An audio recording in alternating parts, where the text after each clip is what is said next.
It usually happens at night. The room gets quiet. Your body feels tired. But your mind suddenly replays something embarrassing. A weird sentence you said. An awkward interaction. A message you regret sending. A moment nobody else probably remembers. But your brain won't let go of. You replay it from different angles. What did they think of me? Did I sound stupid? Why did I say that? And somehow, the memory feels bigger now than it did when it actually happened. Most people think this means they're weak, insecure, or overly sensitive. But psychology suggests something different. Your brain is not trying to torture you. It's trying to protect you. Human beings evolved as deeply social creatures. For most of human history, belonging meant survival. Being accepted by your group increased safety. Being rejected created danger. So the brain became highly sensitive to social mistakes. Even now, your nervous system treats embarrassment like a warning signal. Not because every awkward moment matters, but because the brain would rather overreact than miss a social threat. That's why embarrassing memories feel emotionally loud. And at night, the effect becomes stronger. During the day, your attention is scattered across conversations, work, noise, movement, and screens. But when everything becomes quiet, your mind finally has space to turn inward. This connects to something called the default mode network, a brain system involved in self-reflection, memory, and social thinking. It helps you process experiences. But sometimes, processing becomes looping. Instead of learning from the moment once, the brain keeps replaying it, searching for certainty. And the more attention the memory receives, the more emotionally important it begins to feel. That's the trap. Your brain mistakes repeated thinking for protection, but often it only increases anxiety. To understand this pattern, you have to understand how the brain predicts danger. Your brain is constantly simulating future outcomes. This is part of what cognitive science calls predictive processing. The brain studies past experiences to avoid future pain. So when something socially uncomfortable happens, your mind flags it as important, especially if the moment challenged how you see yourself. Maybe you wanted to appear confident, but felt awkward instead. Maybe you wanted connection, but sensed rejection. The brain notices the mismatch. Then later, usually at night, it reopens the memory, trying to solve it. In theory, this sounds useful, but there's a problem. The brain doesn't always know when reflection becomes rumination. Reflection creates insight. Rumination creates repetition. Instead of asking, "What can I learn from this?" the brain starts asking, "What does this say about me?" That shift changes everything. Now the memory is no longer about behavior. It becomes tied to identity. A small awkward moment suddenly feels like proof that you're unlikable, embarrassing, or socially flawed. This is why nighttime overthinking feels so personal. You're not just replaying events. You're protecting self-image. Psychologists also describe something called the spotlight effect. This is the tendency to overestimate how much other people notice your mistakes. Your brain feels like everyone remembers that awkward moment. But realistically, most people are focused on themselves. The emotional brain struggles to believe this because social monitoring systems are designed for caution.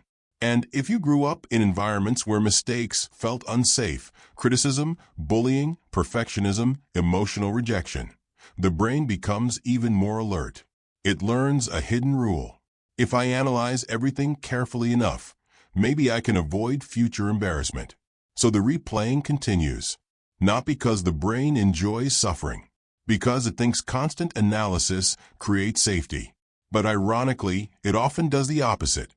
The more you replay social mistakes, the more threatening social interaction begins to feel. Your brain slowly learns. Social situations are dangerous. Stay alert.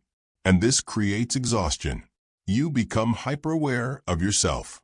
You monitor your words constantly. You replay conversations after they end. Even small interactions start feeling emotionally heavy. But here's what matters most. This pattern is not proof that you're broken. It's a protective system working too hard. So how do you stop the loop? Without pretending you suddenly don't care what people think. Not by fighting your thoughts aggressively, and not by forcing fake confidence. The first step is recognizing what the brain is actually doing. When an embarrassing memory appears, pause and notice this. My brain is trying to protect me right now. That single shift changes the relationship. Instead of treating the thought like an emergency, you begin seeing it as a protective habit. The second step is separating behavior from identity.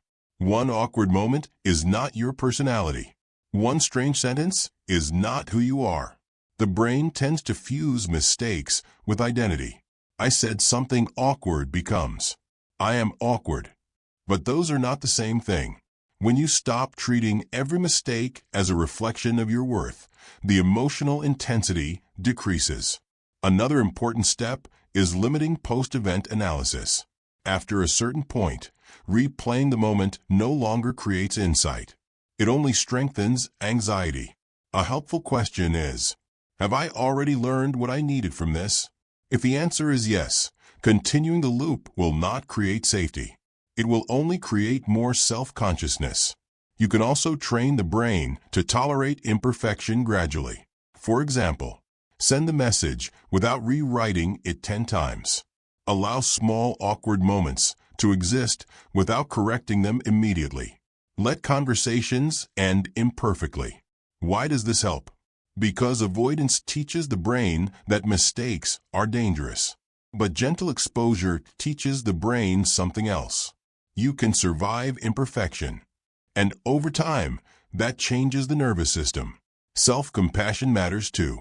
Not fake positivity. Not pretending everything feels fine. Just fairness. Most people speak to themselves in ways they would never speak to another human being. The brain becomes calmer when it feels psychologically safe internally. And finally, remember this. Embarrassment exists because connection matters to the human brain. The goal is not becoming emotionally numb. The goal is learning that awkward moments are survivable. Your brain may still replay memories sometimes. That's normal.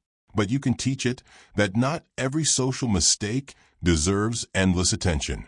Not every uncomfortable moment predicts rejection.